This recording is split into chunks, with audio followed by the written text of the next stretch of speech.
How's it going, my surplus addicts? Here's another video that I decided to go ahead and put together real quick. Today, we will also be looking at the Chinese PLA Type 07 Arid pattern. Now, this is a winter uniform, and I know if deer season right around the corner, I know a lot of you hunters out there might be looking for something really sturdy, or even you airsofters wanting to do it out in the cold, whatever.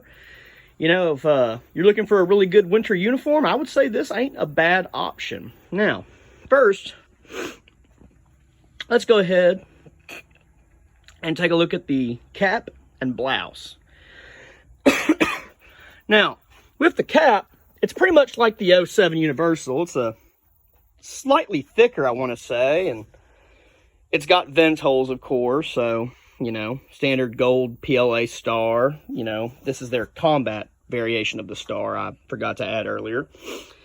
So that's why it's gold. It's supposed to be a subdued gold. It's supposed to not show out as much as red. So really, not much to the cap, you know, it's pretty standard. Now, I decided to go ahead and decorate the blouse a little bit to kind of show you how it's supposed to look. So, of course, up here you have your rank insignia. This is a captain's rank, if I'm not mistaken. Special Forces branch. And this is a little bit of a nod to my boys over on Far East Tactical, which is a Facebook group. If you want to look them up, Far East Tactical, right there. Shout out to my guys. Now, we have here the Type 07 Arid blouse. Now, it's very much like the 07 Universal blouse in that, of course, it has the internal pockets. It has the outward breast pockets. It has the one on the left sleeve. And really, what makes this unique is its winter features. For example, it has an elastic cuff as well as a Velcroable cuff in order to help with keeping the wind, the cold out of your sleeves. It's also got some a drawstring, I believe, down here. Yep, right down here to help you adjust, as well as one up here in the waist. So you've got double the protection from the elements. Now, you also have a double enclosure with these little snaps right here, as well as a zipper right here underneath it, and an extra bit of cloth. So really, with this blouse, you're getting a lot of extra steps in terms of protection. Now, is it thicker than most other options out there? Not really. It's still kind of thin, but with the added features and some thermals underneath, this is a really decent option. It's not the worst.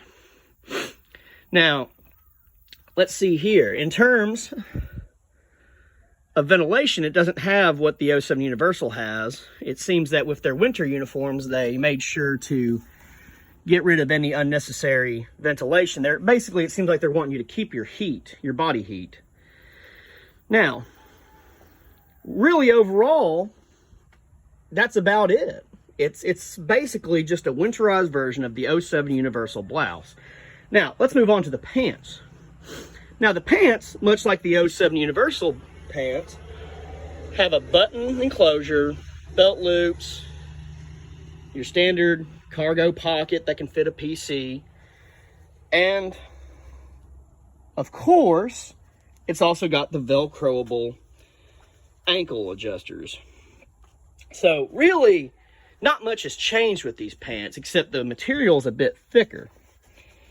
Now, where would these uniforms be mostly used? Well, they would mostly be used in places like Tibet, northeastern China and Manchuria, around Beijing during the winter periods. Pretty much anywhere where it's colder.